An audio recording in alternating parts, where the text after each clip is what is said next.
اور عارف الوی صاحب نے جو تاریخ دی تھی وہ 30 تاریخ دی تھی اپریل کی، لیکن اس کے بعد پھر جب الیکشن ملتوی کر دیے گئے تو 13 دن مزید ضائع ہو گئے، تو پھر 2 ہفتے مزید آگے کرنے کے بعد 14 مئی کی تاریخ عدالت نے دی ہے۔ اب یہ ٹیکنیکل وجوہات کی بنا پر الیکشن کوئی 1 مہینے آگے گیا ہے، اس کے علاوہ اور کوئی وجہ نہیں ہے۔ الیکشن کمیشن جو ہے وہ رپورٹ الیکشن کمیشن کی یہ بتا رہی ہے سپریم کورٹ آف پاکستان میں کہ سپریم کورٹ آف پاکستان کے حکم پر عمل نہیں کیا گیا۔ وفاقی حکومت کو 10 اپریل تک الیکشن کمیشن کو 21 ارب فراہم کرنے کا حکم دیا تھا۔ سپریم کورٹ کے نوٹس میں سپریم کورٹ کا جو فیصلہ ہے اس کا پیراگراف نمبر 4 اور پیراگراف نمبر 5 دونوں کا حوالہ بھی دیا گیا ہے۔ نوٹس میں وفاقی حکومت کو دیے گئے واضح احکامات کا ذکر موجود ہے۔ وفاقی حکومت کی جانب سے فنڈز کی عدم فراہمی بادی نظر میں سپریم کورٹ کی حکم عدولی قرار، یہ ہے جی نوٹس کا معاملہ، اور اب یہ سنا جائے گا عدالت میں، لیکن ڈے آفٹر ٹمارو یعنی جمعے والے دن سنا جائے گا، اور عدالت اس کو 11 بجے سنے گی۔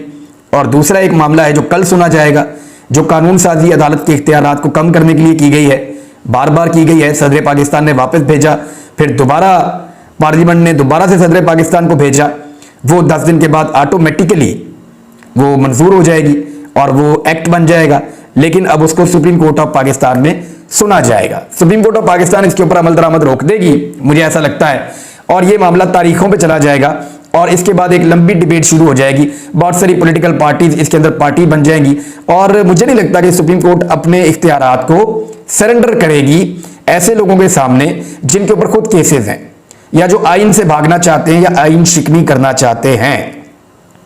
عمران خان صاحب کے اوپر ایک اور ذاتی نوعیت کا بڑا اٹیک کیا گیا ہے۔ یہ جو ذاتی نوعیت کا بڑا اٹیک ہے یہ مفتی سعید کے بیان میں کیا گیا ہے۔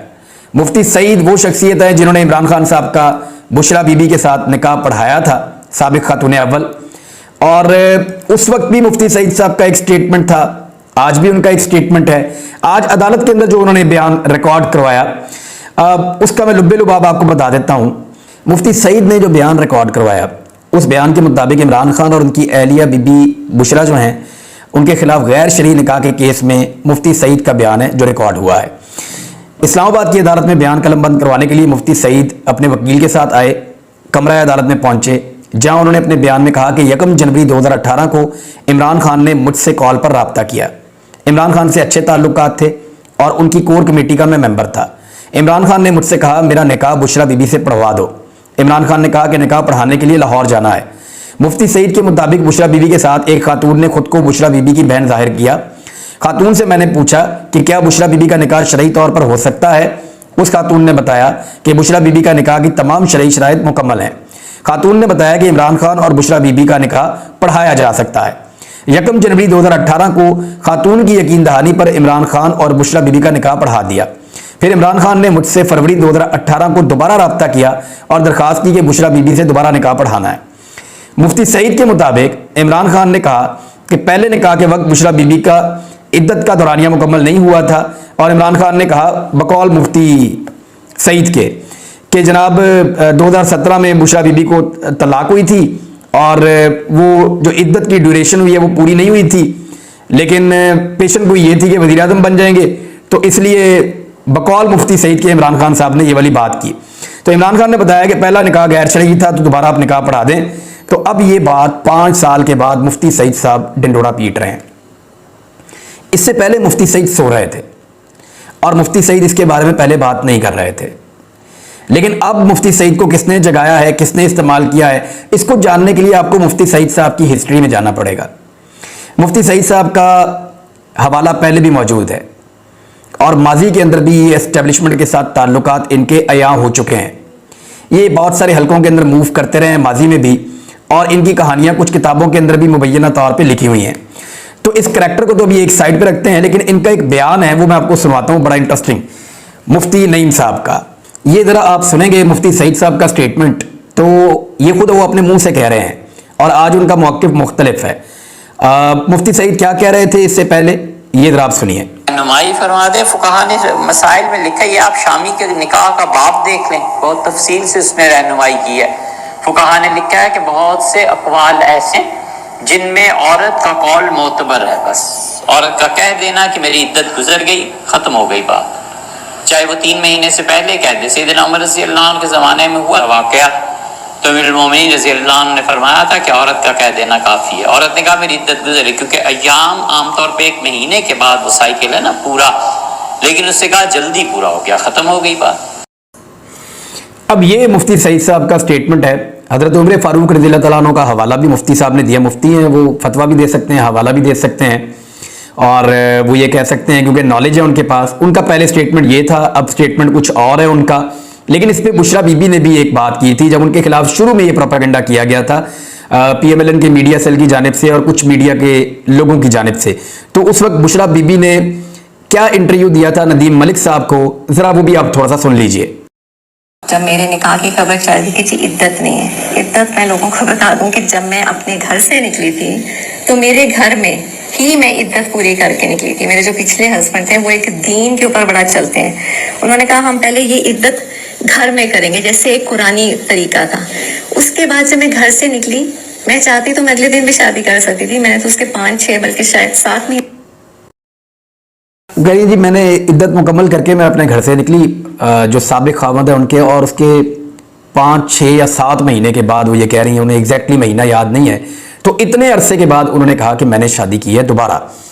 اب یہ مفتی سعید کو دوبارہ مارکیٹ میں لانچ کیا گیا ہے اور وہ آئے ہیں, انہوں نے سٹیٹمنٹ دیا. اس سے پہلے یہ بتایا گیا تھا کہ مفتی سعید عمرہ پہ جا رہے ہیں اور وہ عمرے کی سعادت حاصل کریں گے, لیکن پھر اچانک بہت جلدی میں یہ کیا گیا, بڑی پھرتیاں دکھائی گئیں. مفتی سعید پہنچے اور یہ کہا گیا عدالت میں کہ جلد از جلد یہ کیس جو ہے وہ لگایا جائے. اعجاز چودھری صاحب کہتے ہیں کہ عدت کے ختم ہونے میں عورت کا قول معتبر ہے. انہوں نے ٹویٹ کیا ہے, یہی فتویٰ دارالعلوم دیوبند کا ہے, یہی فتویٰ دارالعلوم بنوری ٹاؤن کا ہے, اور فقہ حنفی کی سب سے معتبر کتاب فتاوی شامی میں بھی یہی لکھا ہے. یہ اعجاز چودھری صاحب نے بھی ایک ٹویٹ کیا ہے, میں نے کہا میں آپ کو پڑھ کے سنا دیتا ہوں. اب آ جائیں اس بات کے اوپر کہ مفتی سعید صاحب نے عمرے پہ جانا تھا. وہاں سے مجھے یاد آ گیا کہ شریف خاندان کے لوگ عمرے پر گئے ہوئے ہیں. آپ کو یاد ہوگا کہ پی ایم ایل این کے میڈیا سیل نے اور میڈیا کے لوگوں نے سوشل میڈیا پہ بہت رولا ڈالا ہوا تھا کہ شاہی فیملی نے یا سعودی عرب کے بادشاہ نے اور ان کی فیملی نے نواز شریف صاحب کو دعوت دی ہے پوری فیملی سمیت کہ وہ آئیں اور آ کر عمرے کی سعادت حاصل کریں رمضان المبارک کے آخری عشرے میں.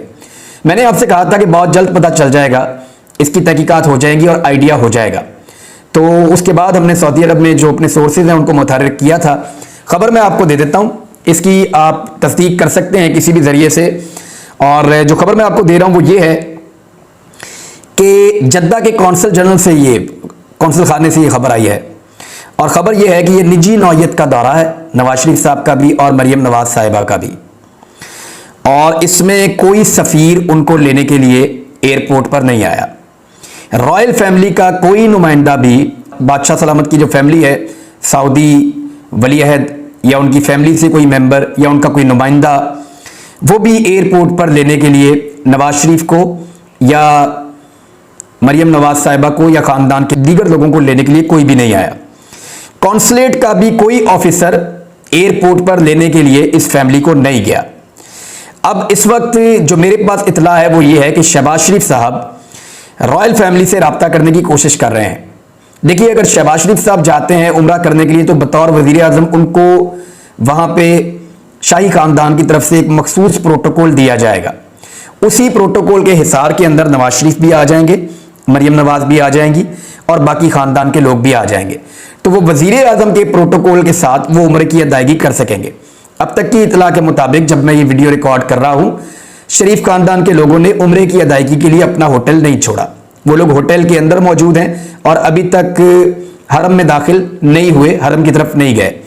ہاں یہ ہے کہ وہ بہت اچھے کمرے مل جاتے ہیں وہاں پہ جہاں سے آپ کو خانہ کعبہ کا ویو نظر آتا ہے اور آپ کو یہ سعادت نصیب رہتی ہے کہ وہاں سے آپ خانہ کعبہ کو دیکھتے رہتے ہیں اور آپ دعا کر سکتے ہیں. تو وہ کمرے ان کے لیے اویلیبل ہیں.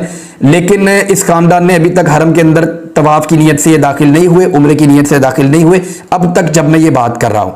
اور شہباز شریف صاحب کا انتظار کیا جا رہا ہے کہ وہ تشریف لائیں, شہباز شریف صاحب کا کوئی موقع بنے وہ تشریف لائیں سعودی عرب عمرے کے لیے, اور پھر ان کے ساتھ جو سیکورٹی کا ایک حصار بنے گا اس کے اندر میاں صاحب اور ان کی فیملی ساری عمرہ کرے.